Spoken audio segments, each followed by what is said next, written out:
പാറ ഉൽപ്പന്നങ്ങൾക്ക് ക്വാറി ഉടമകൾ അന്യായമായി വില വർദ്ധിപ്പിച്ചതിൽ പ്രതിഷേധിച്ച് സംയുക്ത സമരസമിതിയുടെ നേതൃത്വത്തിൽ പത്തനംതിട്ട കളക്ടറേറ്റിലേക്ക് പ്രതിഷേധ മാർച്ച് നടത്തി.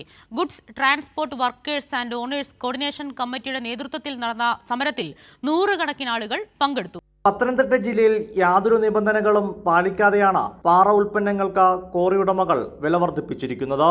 ഒരു ലോഡ് കരിങ്കലിന് 2000 രൂപയാണ് ക്വാറി ഉടമകൾ ഏകപക്ഷീയമായി കൂട്ടിയത്. എം സാൻഡിന്റെയും മെറ്റലിന്റെയും വിലയിൽ വർധനവുണ്ട്. സാധാരണക്കാരെയാണ് വില വർധനവ് ബാധിക്കുന്നതെന്ന് മോട്ടോർ തൊഴിലാളി ക്ഷേമനിധി ബോർഡ് ചെയർമാൻ ജ്യോതിഷ് കുമാർ മലയാളപ്പുഴ പറഞ്ഞു. പ്രതിഷേധ മാർച്ച് ഉദ്ഘാടനം ചെയ്ത് സംസാരിക്കുകയായിരുന്നു ജ്യോതിഷ് കുമാർ. ഞങ്ങൾ ഈ സമരം ചെയ്യുന്നത് സാധാരണക്കാർക്ക് വേണ്ടിയാണ്. 4 ലക്ഷം രൂപയുടെ ലൈഫ് പദ്ധതിയിൽ വീട് പണിയാൻ, ആ വീട് വാർക്കാൻ, അതിന്റെ ഒരു ചെറിയ സ്റ്റെയർകേസ് കെട്ടി മുകളിൽ ആ തുകയ്ക്കകത്ത് നിന്ന് ഒരു കൊച്ചു റൂമെങ്കിലും എടുക്കാൻ ബാധിക്കുന്നതാ സാധാരണക്കാരെയായി. ജില്ലയിൽ മാത്രം നടപ്പാക്കിയ വിലവർധനവ് അംഗീകരിക്കാനാവില്ലെന്നാണ് സമരസമിതിയുടെ നിലപാട്.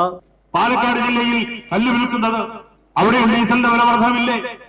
അപ്പോ കേരളത്തിൽ അങ്ങോളം ഇങ്ങോളം വില വർദ്ധിപ്പിക്കാതെ ഈ പത്തനംതിട്ടയിൽ മാത്രമായി വില വർദ്ധിപ്പിച്ചുകൊണ്ട് കേരളത്തിലാകെ വില വർധനവിന് നേതൃത്വം കൊടുക്കുന്നത് പത്തനംതിട്ട ജില്ലയിലെ പാറ മുതലാളിമാരാണത്. അതിന് തടയിട്ടേ മതിയാവൂ. കളക്ടറുടെ സാന്നിധ്യത്തിൽ നടത്തിയ ചർച്ചയിൽ അനധികൃതമായി വില വർദ്ധിപ്പിക്കില്ലെന്ന് ഉറപ്പ് ലഭിച്ചിരുന്നു. എന്നാൽ ഇത് കാറ്റിൽ പറത്തിയാണ് ഇപ്പോൾ വില വർധനവ് ക്വാറി ഉടമകൾ നടപ്പാക്കിയിരിക്കുന്നത്. കൈരളി ന്യൂസ്, പത്തനംതിട്ട.